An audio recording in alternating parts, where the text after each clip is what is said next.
Your consciousness is a paradox.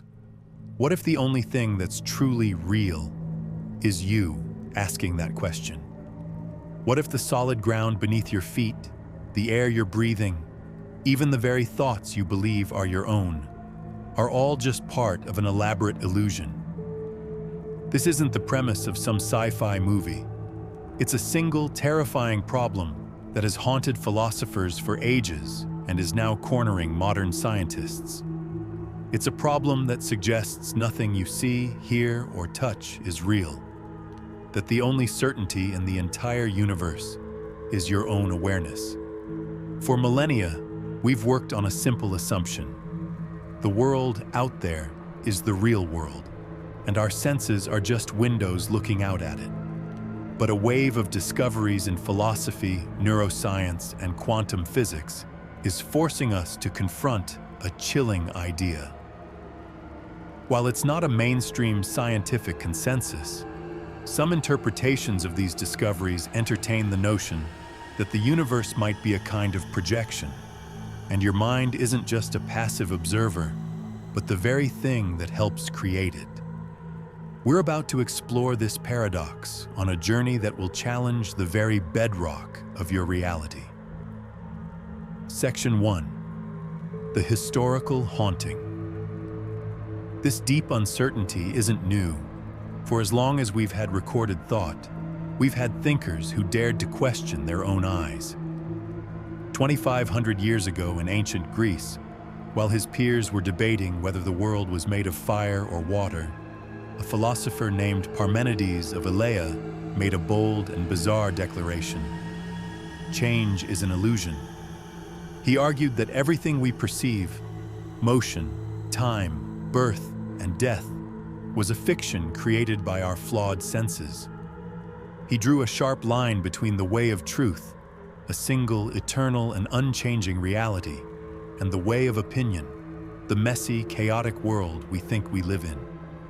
He claimed we are tricked by appearances, and true reality can only be accessed through logic, not our senses. This radical idea sent shockwaves through ancient philosophy and directly influenced one of history's most famous thinkers, Plato. Plato took Parmenides' suspicion of the senses and immortalized it in one of the most powerful thought experiments ever conceived, the allegory of the cave.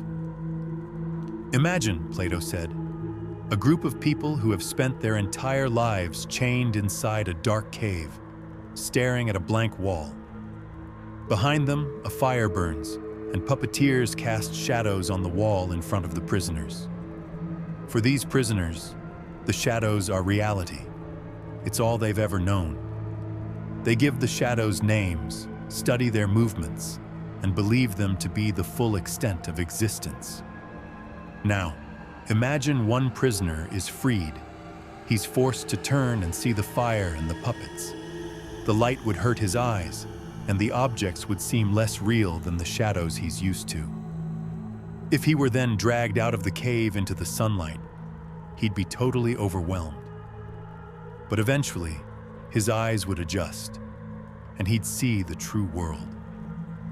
He would finally understand that his entire life had been spent watching a lie.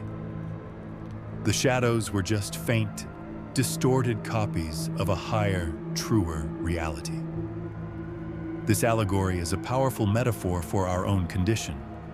It suggests what we call everyday reality is just a collection of shadows, a filtered version of the truth. For Plato, the real world was a realm of perfect, unchanging forms or ideas, which our sensory world merely imitates. This foundational idea that our perception isn't a direct line to the truth, but an interpretation at best and a deception at worst, is what philosophers now call the problem of perception. Illusions and hallucinations aren't just fringe glitches. They're proof that our experience can be profoundly misleading. They show there's a gap between what is really out there and what we experience as being out there. That ancient warning that we might be prisoners staring at shadows has never been more relevant. because modern science is now, unintentionally, leading us right back into Plato's cave. Section 2. The modern-day mystery. For centuries, science seemed to be our escape rope from the cave. It promised objectivity, a way to measure the world as it really is, independent of human perception. But as our tools got more powerful, the picture of reality didn't get clearer. It got stranger. Scientists are now confronting the same problem that haunted Parmenides and Plato: the deep, unsettling disconnect between the world as it appears and the world as it is. The investigation starts with the 3 pounds of matter between your ears. Neuroscience has revealed your brain isn't a passive receiver of information. It's an active, relentless interpreter. You don't just see with your eyes or hear with your ears. Your brain constructs your entire perceptual world from the inside out. Neuroscientist Anil Seth calls this process a controlled hallucination. According to his theory, your brain is constantly making predictions about the cause of its sensory signals. What you experience as reality isn't the sensory information itself, but your brain's best guess about what that information means. Every color, every sound, every texture is a fabrication of your neural circuitry, a story told to you by your brain. Most of the time, this hallucination is controlled because it's reined in by data from the real world, allowing you to navigate it. But the fact remains, your conscious experience isn't a window onto reality. It is a meticulously crafted fiction. The world you experience is a mental construct. Cognitive scientist Donald Hoffman takes this a step further with his interface theory of perception. Hoffman argues, based on evolutionary game theory, that natural selection doesn't favor perceptions that are true. It favors perceptions that are useful for survival. He uses the analogy of a computer desktop interface. The icons on your screen, a blue rectangle for a file, a trash can for deleting things, are not a true depiction of the circuits and voltages inside your computer. They are a simplified representation designed to hide that complex reality so you can get things done. Hoffman argues our perception works the same way. Space, time, and physical objects aren't objective reality. They are the icons of our species-specific user interface. Seeing the truth of reality would be a waste of energy. Instead, we have evolved to see a simplified version that helps us survive long enough to reproduce. According to Hoffman's mathematics, an organism that sees reality as it is will almost always be outcompeted by an organism that sees only what it needs to for fitness. As he puts it, natural selection drives true perception to extinction. This leads us to what philosopher David Chalmers famously termed the hard problem of consciousness. The easy problems, relatively speaking, involve explaining the brain's functions, how it processes information or controls behavior. But the hard problem is this: why and how do any of these physical processes give rise to a subjective inner experience? Why is there something it is like to be you? There's nothing in physics, chemistry, or biology that says a clump of matter, no matter how complex, should have feelings or a private point of view.